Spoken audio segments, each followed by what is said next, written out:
but Might want to repeat a little bit, just in case some people joined us here. There's still a few coming in. yeah, no worries. Well, as Alan said, I'm Amber. If I don't know you already, nice to meet you. I think there's at least 10 of you that I've seen at least once in my life.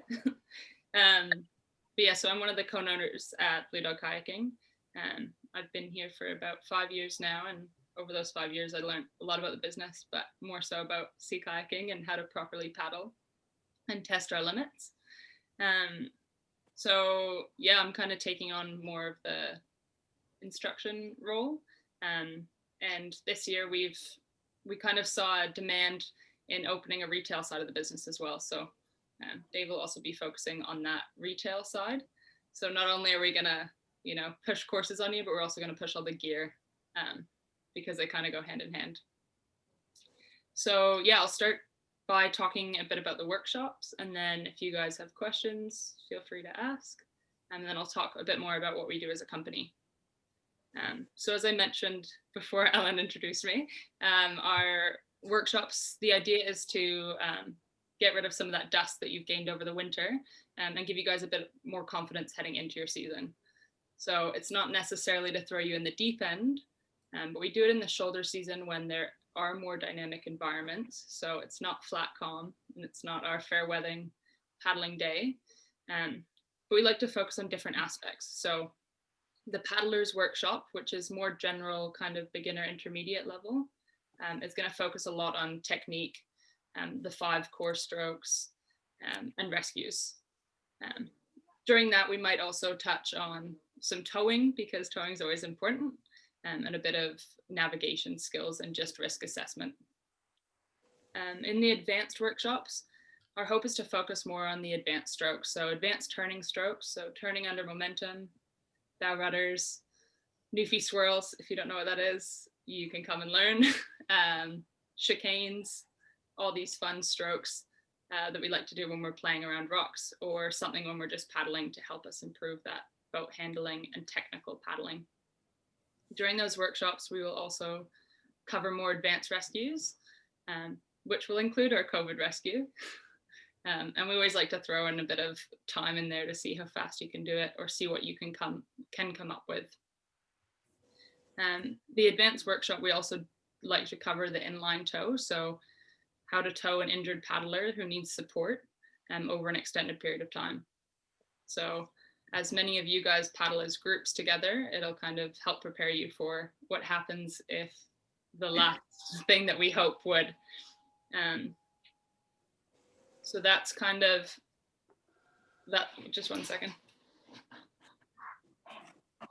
Sorry. That's kind of our hope for those courses.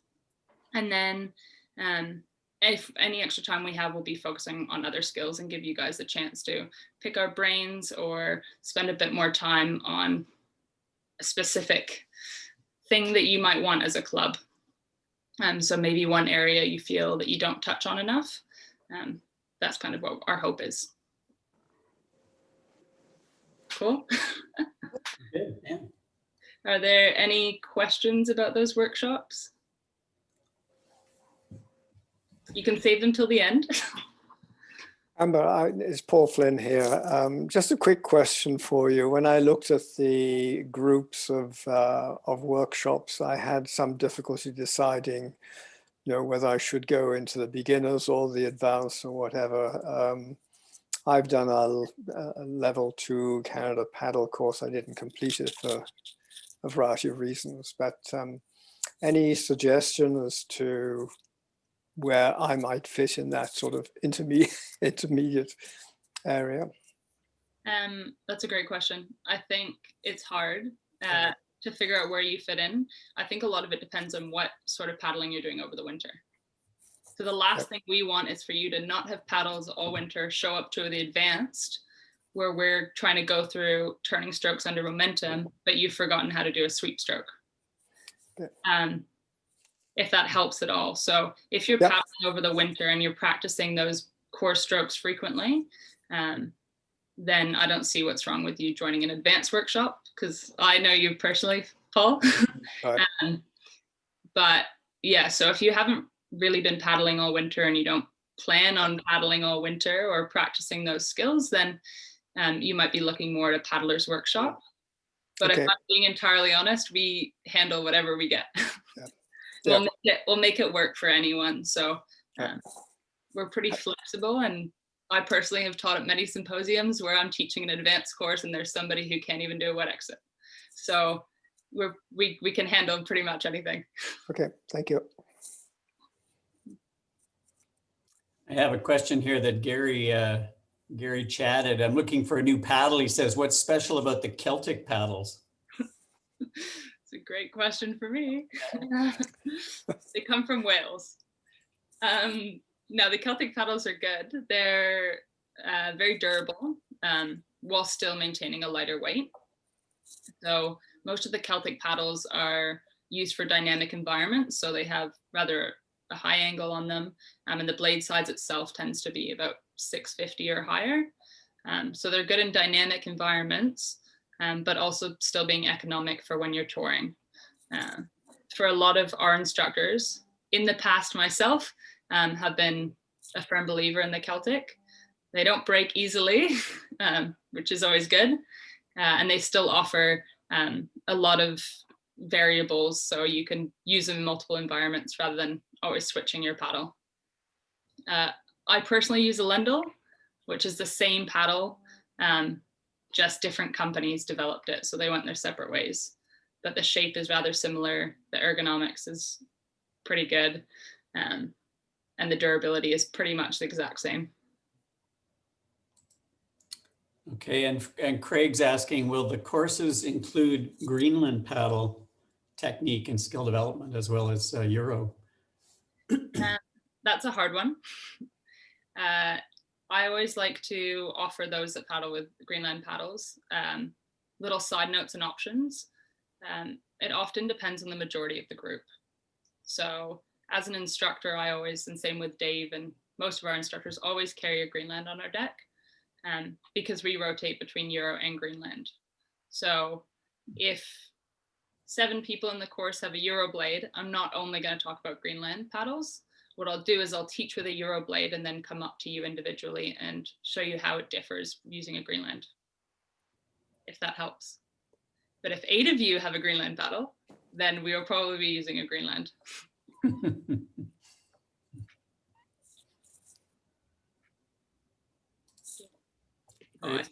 Any other questions for Amber on the, I guess we're talking now about the workshops, part of spring training, but we can morph over into other questions as well.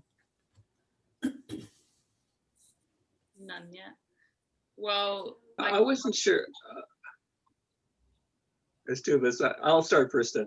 I wasn't sure who's offering which workshops when I looked through them. Is that clearly stated on the calendar? Yeah. The company is. I don't know that the staff have been assigned yet. Have they, Amber, to individual workshops? No, they haven't. For the most part, it'll be myself and Dave. Either one of us will always be on one of them. And then we might have Elena or Evan, who's a bit off island, but they'll always be the lead instructor, so myself or Dave with those courses. We usually can't plan that till very close before, just because of other things that come up within the company. But we're all pretty similar, just different senses of humor. Yeah. Okay, I got a question. My name is Brian. Hi, I joined Cisco with my wife a couple of months ago, and we're looking for something far more basic, just level 1 training. I see on your website that you've got the Winter Warrior courses. I mean, do you recommend those for, we've been paddling, but we don't have the level 1 certification, so we'll need to learn, be certified on all the basics. Do you recommend like the winter course, or should we wait until something a little bit more calmer in the conditions? If you've been paddling for a bit, I think the winter courses are great. One, they're smaller numbers, which always offers a bit of extra. So we go a bit outside of the course and might teach you some extra skills, especially on the day 2. but also you don't get the ideal environment. So teaching a level 1 or basic is so fun and we really enjoy it, but especially in Mill Bay, it tends to be flat calm, which means after people do a day paddle on their level 1, they expect it to look like that all the time. So if you take one that's on the shoulder season, so February, March, April, maybe even to May, you get a bit more of a dynamic environment while still being around the supportive instructors. So it gives you the chance to feel out those different conditions while knowing that you're 100% safe. So for somebody like yourself who's joined CISCA, I think that's a perfect time for you to join, especially because it means if you find that you go from that course into your paddling season and you want to expand your knowledge or push your limits a bit more, you still have time within the shoulder season to come and get extra training or go to somebody else in the club and say, hey, I need to work on this. Willie's a great person for that. Yeah, so it just offers you a bit of extra support and feedback for you to be able to go into your season saying, I want to work on these aspects of my paddling, rather than doing one in August when it's lovely and hot, and then you only have maybe 2 months to push those limits a bit further. We were out on Monday and it was flat calm. It wasn't supposed to be, but it was flat calm. If you go outside, it won't be. And quite often, you know, the paddles down to Spectacle Falls or Mackenzie Bight, those are excellent areas, even in the middle of winter to go. And there's no reason, the main thing about if you're level 1 paddlers, just get out and paddle and get some water time and have some fun with it. And that's the best thing that you find, is that there's tons of places to go and see and always something new. So that's my 2 bits. Okay. Gary. Hey, Amber, maybe you could talk about some of the other things then that Blue Dog has planned for 2021, and then we can see what questions that raises. Well, all going according to plan. We have quite a few more trips that we've planned, similar locations as before, but more of them. So to be specific with that, we've noticed that New Chatlets and Kayaking are top destinations for individuals. And for us instructors, they offer really open campsites, so you don't have to fight for them, more remote and way more dynamic conditions. So we've put up more dates than usual for those, just because, one, we know that no matter what happens in this environment, we're accepted there by the First Nations. And we know that individuals like yourself who paddle in bubbles can always come out as a private trip or come out as a club and go there, but it's also a place that people will visit without us. So it kind of gives us an introduction, gives us a chance to introduce those places to individuals like yourself and show you what they can look like at their worst, if the weather allows, and how to avoid certain situations, but also allows us the shelter and the security to know that there are places you can go to be safe. Which what we found in the past few years is that most paddlers, especially club paddlers that we take there, go back by themselves with a group of friends or plan a trip in that same area, but exploring a different area of the coast that we couldn't go, while still having the experience to handle that environment. Kayaking, one of the best places in the world. Super remote, no one's there. It can be flat calm or it can be 40 knots and 3-meter seas. There's awesome fishing, great campsites, and there's the best classrooms that you can find as an instructor.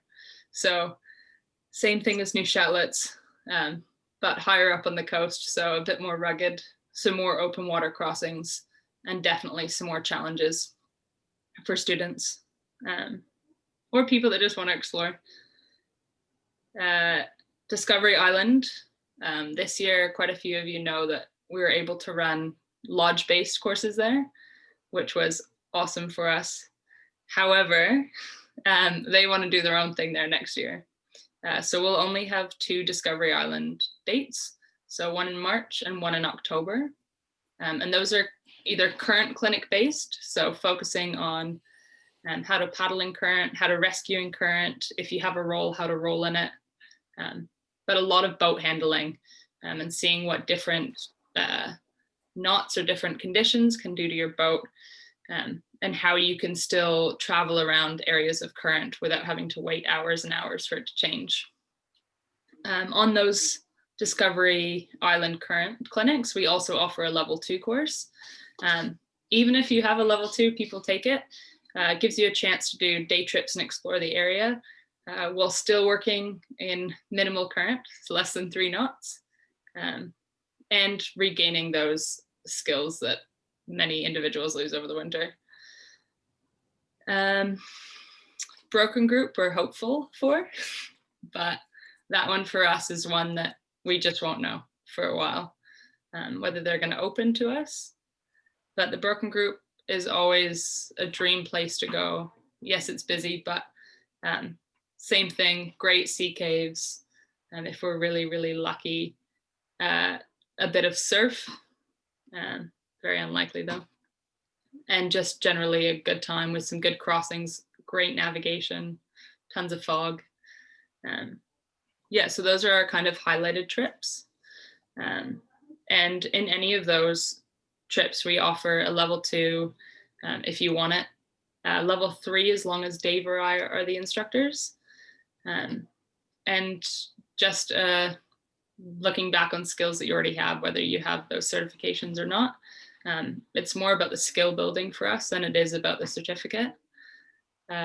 We kind of treat them all as instructional expeditions. So the idea is that we take individuals out into these environments and challenge your skills, make sure you have the skills for the environments you're going to be paddling in or would like to paddle in, as well as build confidence, because from what I've learned in the past, many of you have phenomenal paddling skills, just some technique tweaks, but a lot of it's the confidence. So you don't get to paddle in as dynamic environments as often as you'd like. So when you do, you get nervous, but really it's just kind of building those skills up by practicing in an environment with instructors. So bit of an earful. Go ahead, Jean. Yeah, Amber, I'm curious, in the New Chotlets area, do you do base camping or do you move around? And if so, what are your main sites in the area? Great question. So we do a bit of a combination. So we get a water taxi out to Rosa Island. So it drops us off on Rosa. Our ideal world is to leave from Rosa and paddle to Benson Point. And that's where we spend the first few days. And then we either stay on 41 or Rosa the last night. Okay. So we like to spend most of our time down at Benson. 1, it's more remote. 2, there's navigation, you get wind, you get a bit of surf. There's no one out there. As well as it gives paddlers the opportunity to kind of pick and choose. So on the New Chotlets trips and Kayaking, we find that there are people that want the skills but don't want the certification. So they might join in on some aspects and not others. And Benson Point kind of offers the ability for an instructor to work on rolling with someone while another pair is working on rescues, while people are sitting and enjoying a beer on the beach. So it kind of ticks all of our boxes, as well as there's a phenomenal water source there. So you don't have to stress out about drinking too much water. What about what about the Kayaking area? There is limited camping there. Yeah, so Kayaking, we tend to move around quite a bit more. Depending on the group, their skill and weather, sometimes we get dropped off at Paradise Beach, so more up in the brooks. But if it's too rough or the group's not up to it, we get dropped off in the past at Battle Bay. And this year it was the Cuddle Islets, just because Battle Bay was out of bounds. We weren't allowed there. So we tend to spend 1 or 2 nights around the Cuddle Islands or Battle Bay. And then we head over to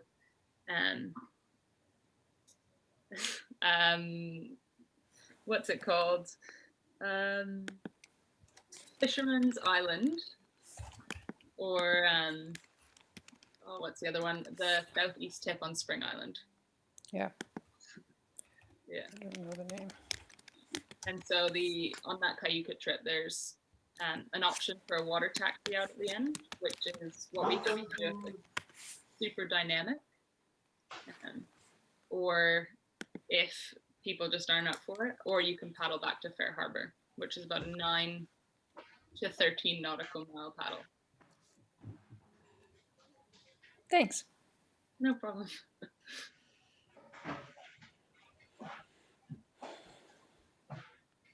And Amber, with your courses around here, in the workshops, in fact, you're going to use Mill Bay and also Port Sydney Marina. Maybe talk a bit about the sites you're using here. Yeah, so in the past, we've run it at locations near to you guys, which has been fun for us instructors, but often in dynamic weather or if the wind comes up, they're really challenging teaching environments, and they don't always offer the best learning environment for you individuals, which also makes it hard for us instructors. So this year we've decided to cut all of that out. And so for our paddlers workshops, we're offering them in Mill Bay. And the reason for that is because it's a sheltered bay in front of the marina. So we know that we can teach really good technique, and then water's not going to be crazy big or too rough for certain individuals. But then we can go 50 meters outside of the marina, and you can get some of those more dynamic environments to do rescues while still having good places to go and explore. Our Port Sydney location, one of my favorites, and maybe Willie's as well, offers a bit more diversity. So we have a sheltered marina, but as many of you know, you paddle out of Sydney and you have the Gulf Islands, you have 3 knots of current, you have some rocks to play around, some ferry wake to play in. There tends to be a lot more going on there. So it gives us the chance to challenge advanced paddlers where they need it, if they need it. Gary's asking about your Cape Scott trip in July, Amber. I saw that. I was ignoring it. Yeah, Cape Scott is a dream location for Blue Dog. We would love to go to Cape Scott. That trip this year had to be canceled just because of evacuation points, evacuation options for pickup, and just areas that we aren't necessarily wanted in and shouldn't be drawing paddlers to. So next year, we're not sure if it's going to run yet. Our hope is that for 2022, that trip will go for sure. We're just a little bit on the border of whether we can keep promoting it or we need to take it down just because of those reasons. It's not an easy trip to cancel last minute.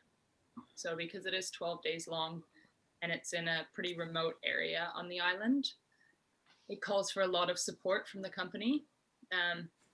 So sadly, if this pandemic's still lingering around, we don't necessarily have the support to offer that trip, and also still take the stance that we probably shouldn't be drawing people to areas that aren't necessarily welcome. But we're hopeful. That's the best I can do with Cape Scott. And Sybil's asking about Clayoquot trips. I think you mentioned before that you're not sure about those. Yeah, Clayoquot. I love Clayoquot. As some of you know, I'm living in Tofino right now, so I would love that trip to run, and I'm super hopeful it'll run. A lot of that has to do with First Nations as well. So Vargas is right now off limits.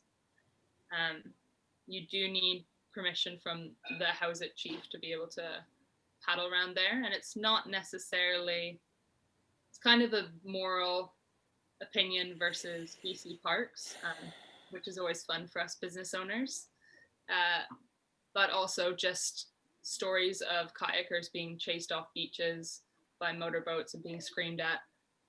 Not really an environment we want to take paddlers into, especially when and if we're not wanted there, whether it's their option to say that or not. So I'm hopeful for Clayoquot, and there is quite a bit of progression that's happening up there with where and when visitors are welcome. So in my opinion, I think that'll be a place that'll open up more quickly. And that'll be a trip that'll be more likely to run than Cape Scott. Is there a reason that you only do one trip a year to Clayquot? Even, I mean, in sort of quote unquote normal times? Yeah, we try to run 2 of them. Our second one tends to be a level 4, so it is more advanced. Clayquot happens to be very populated by guided trips in kayaking. So whether you're camping on Vargas or White Sands or Hot Springs Cove, there tends to be 10 to 15 double kayaks everywhere you go. Let alone Tofino itself gets really busy. So not only do you have to fight for kayak launching, you have to find parking and a place to stay the night before. So it tends to be one of those places that logistically for a company, very challenging, especially if they're not in the Tofino or Ucluelet area. So challenging in the busy season, but also for individuals like yourself, challenging and not the best wilderness experience when you're camping on a small site with 15 other people.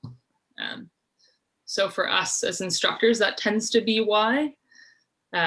If there was more camping and a bit less guiding that went on up there, we'd be more than happy to run multiple midsummer. We try to give you guys the best experience that you can and find the best environments for us as instructors, which when there's only so much to see in Tofino with 500 tourists out there, it gets really challenging.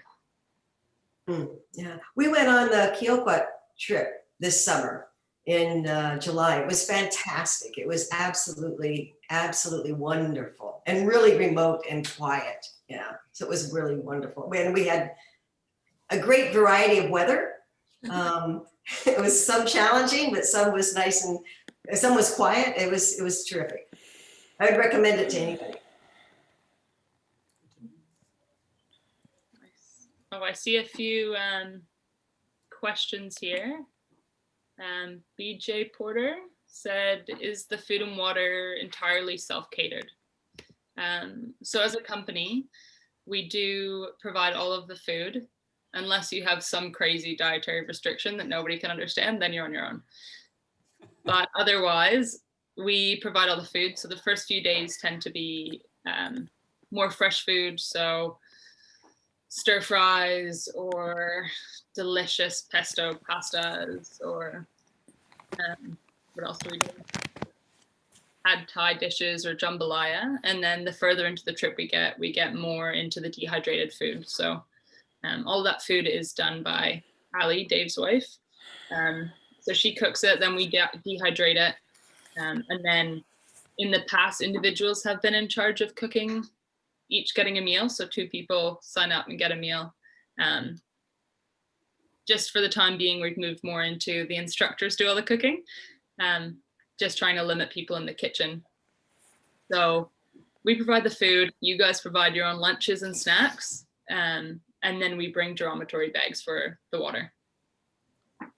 I know certain individuals love their dormitory bags and want to bring their own, and we're more than happy for that. The more bags, the better, as long as they're filled. So.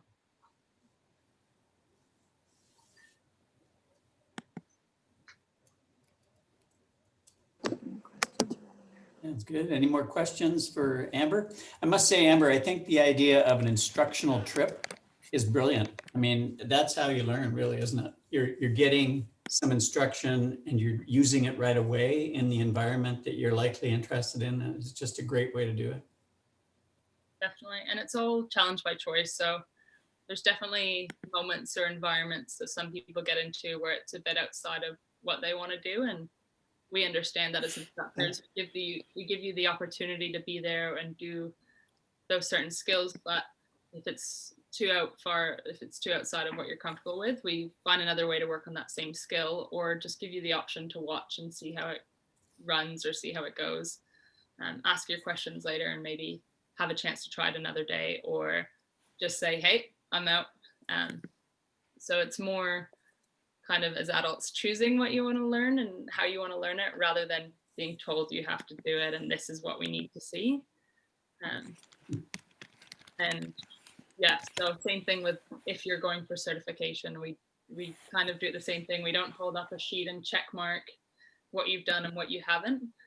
It's more of a running assessment where we assess your skills and your development over those days, and keep you filled in. So if there's areas and you really want that level 2 or level 3, but you lack a self-rescue, then you'll know that quite early on. You'll have the opportunity to work with an instructor or work on it throughout the week until you're successful. And if you're not, we offer the same thing after the course. So if you have an hour or 2 and you want to work with an instructor on that skill that you didn't achieve, we're more than happy to do that.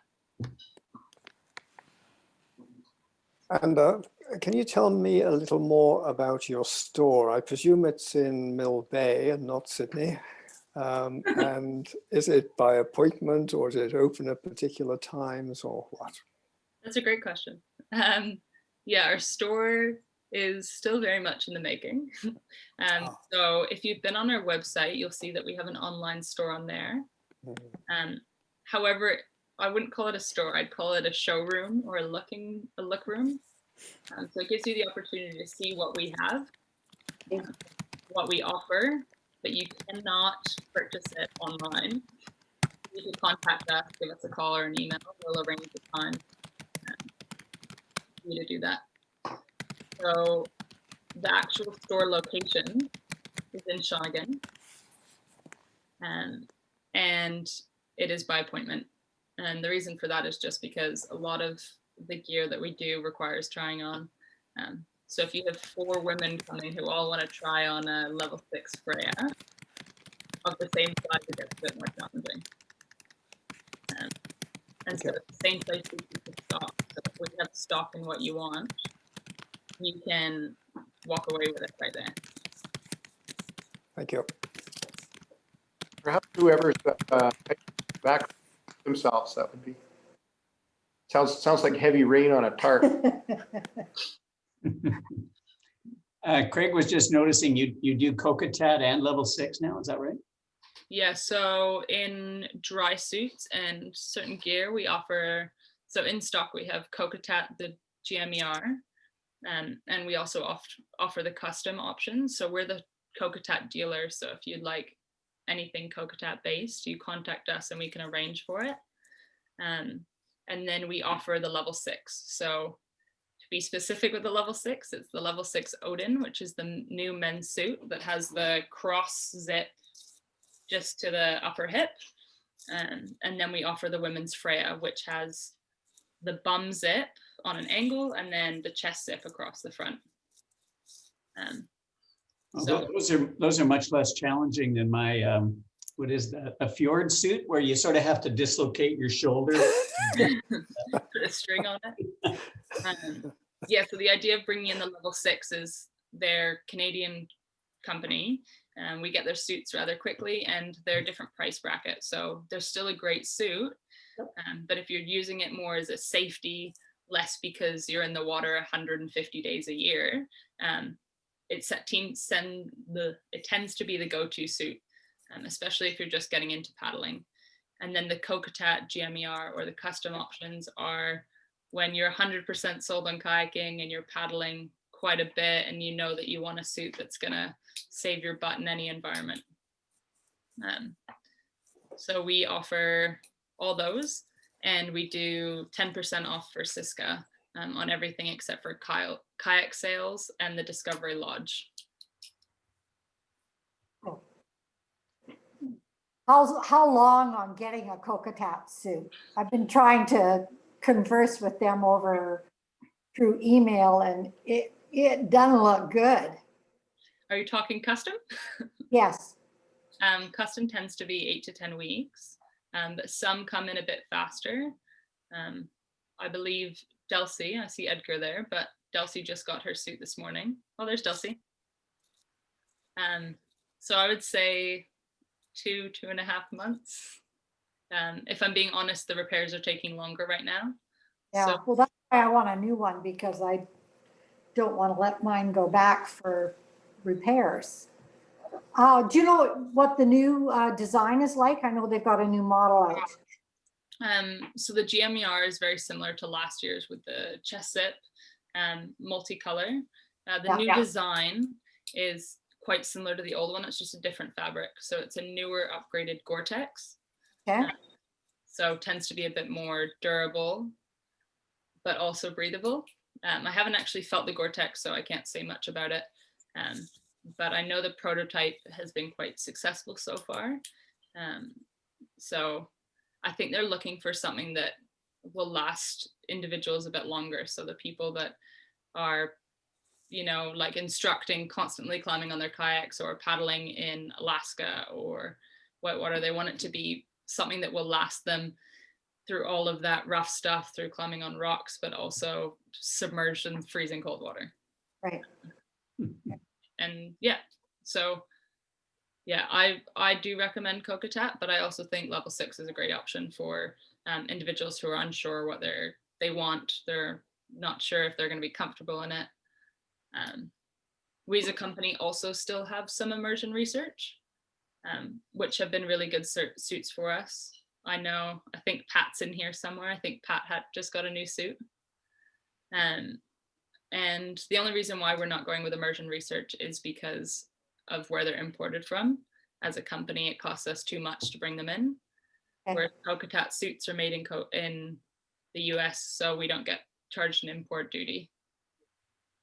So simple business move.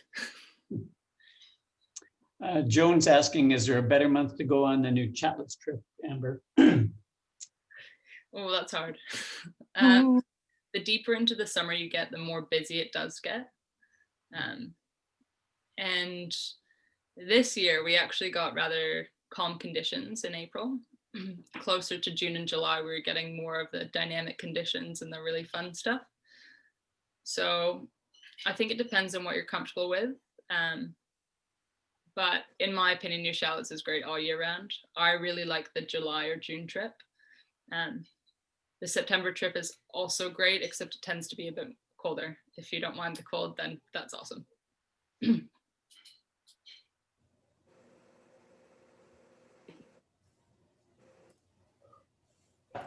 Okay. Any other questions for Amber? I was going to say that the paddler workshops in the spring training, they're like a quick tour through many things, right? So I think you mentioned this before. Don't expect that that's going to, bring you up to a level, but it would certainly refresh what these things are about. And would you say if you're somebody who hasn't been paddling a great deal and would like to maybe entertain the possibility of a trip in the summer or better paddling season, should you aim to do some courses on specific skills that that you might need practice in even before considering, say, going on a guided trip or a kind of a smorgasbord kind of workshop? Yeah, I think probably if you haven't been doing a great deal of paddling and you're looking at improving your skills, I think the workshop to sign up for is the Paddlers Workshop. And from there, you'll figure out areas that maybe need a bit more focus than others. But it also gives you something to work on through the summer. So you could walk away saying, you know what, I did really awesome at the stroke skills, but I need to work on my forward stroke and my self-rescue.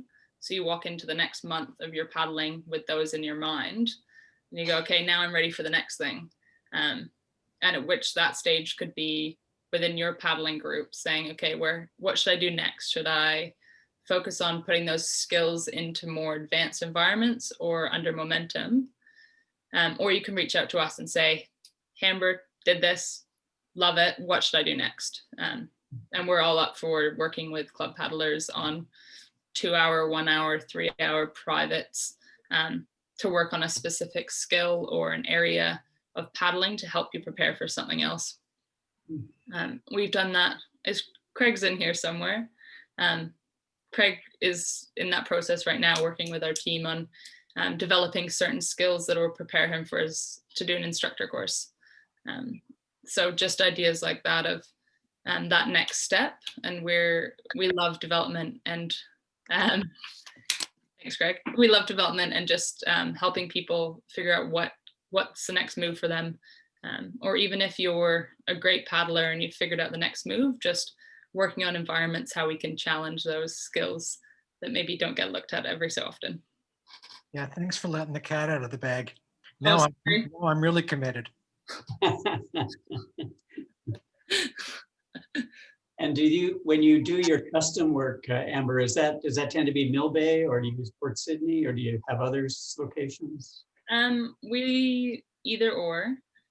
We tend to use Mill Bay as an option if the skills are better suited in a calmer environment, or if it's rolling based. But we're pretty flexible. Like this year, we're doing some traveling. I like teaching out of Sydney because I do have multiple classrooms. I have in the marina for the beginning of strokes under momentum. And then once we've developed past that, I can take people outside of the marina and we can try it in dynamic environments, or I can take them to current to work on it. So for me, it depends on the skill and what the individual wants.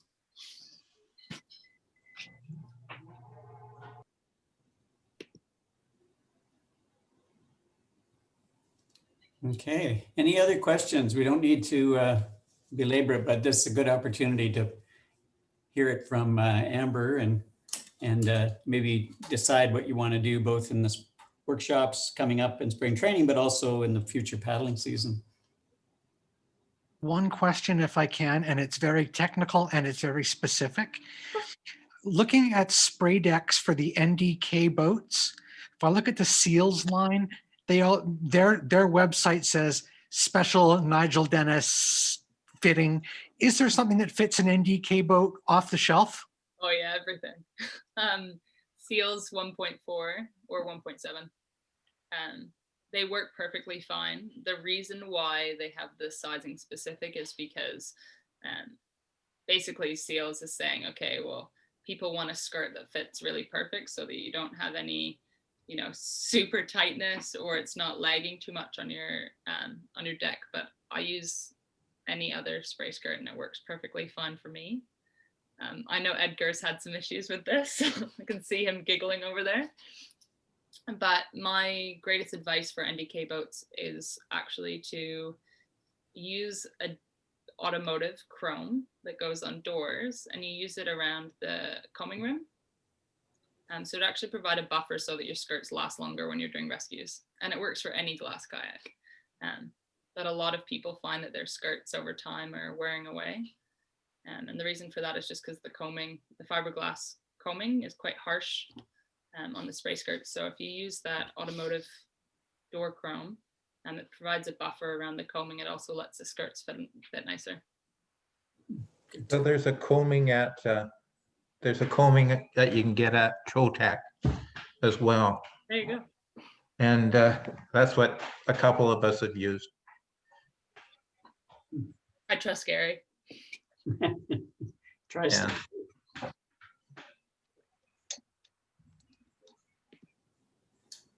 Okay, and Cheryl's asking, do you provide the kayaks in the workshops at Sydney or Mill Bay? We can by request.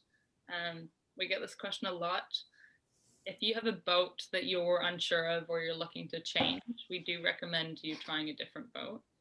However, if you're not planning to part with your boat, it's best to practice the skills and rescues in a boat that you're going to be using. And the reason for that is that a boat fit can change everything, especially wet exits, rescues, edging.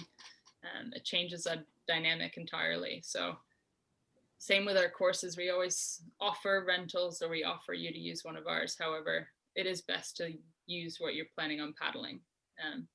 But yeah, we're pretty flexible. Our fleet is mostly NDKs though. So if you're against NDKs, then good luck.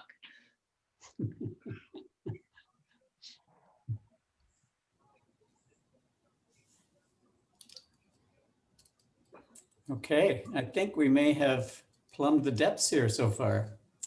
So I hope you've asked all the questions you had. I really appreciate your time, Amber. Amber came over from Tofino, where she was having fun kayaking last night. And so appreciate you getting back to the home studio there so you could join us.